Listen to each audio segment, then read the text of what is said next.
Part 1. Karen says.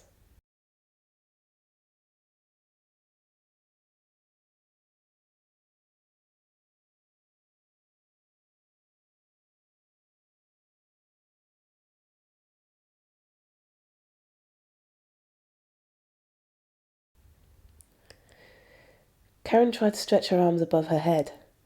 Bars of metal, half an inch thick, prevented her from reaching more than 6 inches beyond her hair. She grunted and gave up and turned to Dan instead. "Now, my dear," he said, eyes gleaming to match his wicked grin. "Let's put that pretty mouth of yours to work." He moved closer and unfastened the top button of his jeans. The belt, discarded long ago, lay across the bed like a flat leather snake. "Come here." Obedient and eager, Karen shifted onto her knees and crawled forward.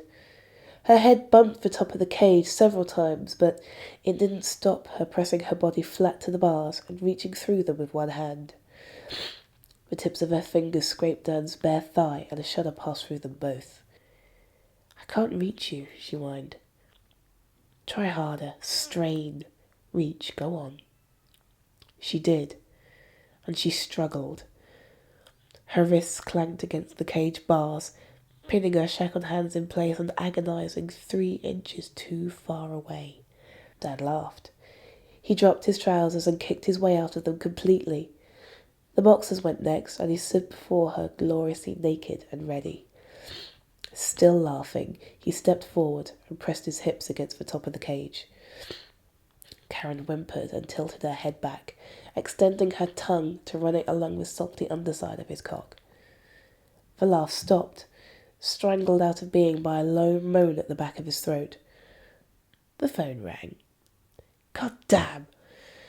Though she suspected that Dan's irritation surpassed hers, Karen raised her eyebrows at his outburst. She watched him snatch the phone off the dresser and raise it to his ear, wedging it there against his shoulder. "What? Sorry, but you're interrupting." "No, I'm always glad to hear from you, Mum."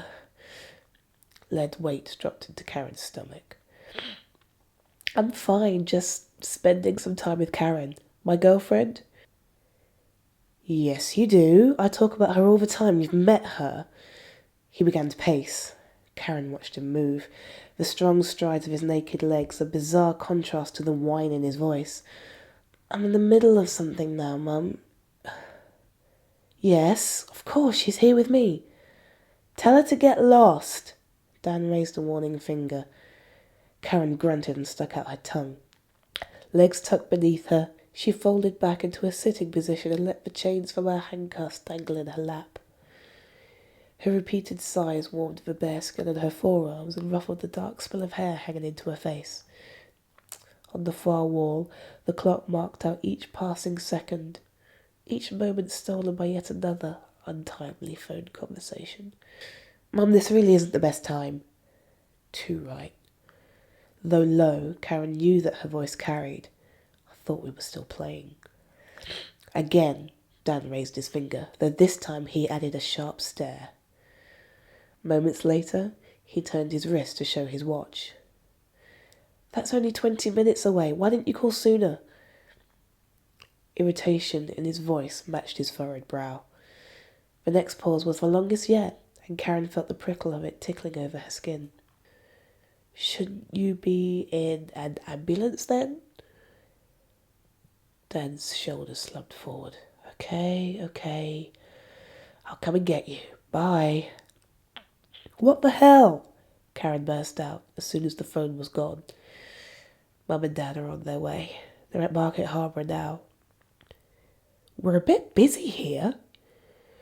Rolling her eyes, Karen lifted her shackled hands into view. She tugged them apart until the chain between them stretched taut. "Why can't they get a cab?" "Dad hurt his foot or something, falling on the stairs or some such rubbish." "Shouldn't he be in an ambulance then?" "That's what I said, but Mum seems to think he's fine. You know what she's like." "Too right I do. Did you know they were coming?" "No, this is as much a surprise for me as it is for you." Dan reached through the cage bars and stroked her head. Before she could begin to enjoy the sensation, he pulled away and retrieved his boxers from on top of the pillow. No idea what she wants, but it's better for all of us if I just go and get them. She can't take a cab. He gave her a look. You have met Mum, right? Karen glared at the floor. Why does she have to spoil this? It's been weeks since I had you all to myself. What about Monday? I said myself. I don't want to share you with the rest of your library. Trousers next. He pulled them on and, while pushing the belt back through the loops, gave her a lopsided grin.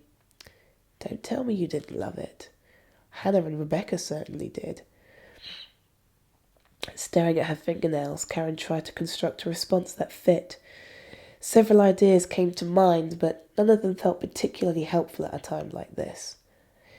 I'm sure they did, she said at last, but I don't see why it always has to be us and someone else. It's fun, isn't it? Yes, but what's the problem then? It's not like you don't benefit from my slave library. Dan began to search the floor. As he went, he stacked a pair of nipple clamps and 2 black floggers on the dresser. All those pretty girls. What are you doing? Keys, you need to get dressed. Karen gave a sly smile. You mean you don't want your folks to see me in your favourite outfit? She clattered the chain of the handcuffs and kicked her feet around until the spreader bar she wore clanged against the side of the cage. I can't think of anything more horrific. I can. He chuckled. I should spank you. Please, said Karen, I'm begging. Just wait till I get you out of there. He picked up a last coil of rope and tossed it on the bed. A cloud crossed his face. Ah. What now? They don't want to stay the night, do they? He turned to face her. Yes, but that's not the issue. Remember how we used to joke about how long you could survive in there on soup? Karen snorted. I believe messing with my food is on the blacklist, sir. That's as may be, but there's a possibility we're about to find out how long you can last in there. What? Karen's mouth dropped open. She scrambled to the end of the cage and shoved her fingers through the gaps. You've not. Dan nodded. Where's the spare? I'm not sure. You're not... A cold bead of sweat trickled down Karen's spine. How can you not be sure? He shrugged. It used to be in this little cup here, and now it's not. I must have dropped it when I was cleaning. It's just not here. How the hell do I get out without the key? Dan tapped his chin. Then, as he tugged on his shirt, he said, I have an idea. He snatched up the phone and began stabbing buttons. Stay there, he called over his shoulder as he strode out. Oh, ha. Karen slumped onto her knees. The thrill of being controlled and trapped within the cage had worn off. Now, without Dan's warm hands or the promise of his attention, she felt cold and angry. The leather cuffs about her wrists and the handcuffs which joined them now felt industrial and irritating rather than sensual. The collar about her neck choked off her breathing, and the large silver loop which dangled from the front sent annoying flashes of glare into her eyes. A rumble from the heater reminded her how cold it was, and she shuffled closer. Dry warmth rushed over her naked skin. When Dan returned, he had his jacket on, as well as his socks and shoes. What are you doing? I have to pick up Mum and Dad. Karen clenched her fists. And me? You're not a child anymore. You don't have to go running off as soon as Mummy calls. His voice hardened. Steady, Karen. Look at me. I'm buck-ass naked in a play cage. What do you think they're going to say when they see me here? They won't. I've called Pete. And what's he going to do? Frighten me out with stories of tasteless porn? He'll find the key. Why can't you do that? I have to go. Sir, please, I'm naked. It's cold. We were having fun. He lowered his head. We're not playing now, Kaz. You don't have to call me sir. She tugged at the collar about her throat. It's hard while I'm dressed up like this. She felt the smile creep in before she could hold it back. You've trained me well. Even he smiled at that. Crossing to the cage, you pressed one large hand through the bars and stroked the back of her neck. And you've learned well. But I really do have to go. I'm really, really sorry. Karen jerked away from his hand. Fine. Don't be like that. I'm fine. Just go rescue your dad or whatever the hell it is. I don't mind. Yes, you do. I don't. Then why are you growling at me? I'm not growling. He gave her a long look. What do you expect? Can't you even untie my legs? Dan sneaked a glance at his watch. Instead of bending to unlock the cuffs and spreader bar, he picked up 2 keys from the dresser and slotted them through the bars. Here, I've got to go. He ran out. The tiny keys gleamed on Karen's palm. She stared at them for a moment or two before grunting and unfastening the locks herself. Stupid, whining, controlling, melodramatic parents, she fumed, hurling the handcuffs through the bars. They sailed through the air and hit the heater, knocking it to one side and sending the warp jets of air into the wall. Disbelief welled up inside her. As she opened her mouth to call out for help, Karen heard the front door slam.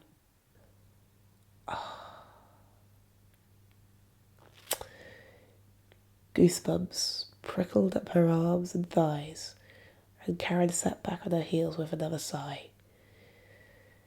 It was going to be a long wait.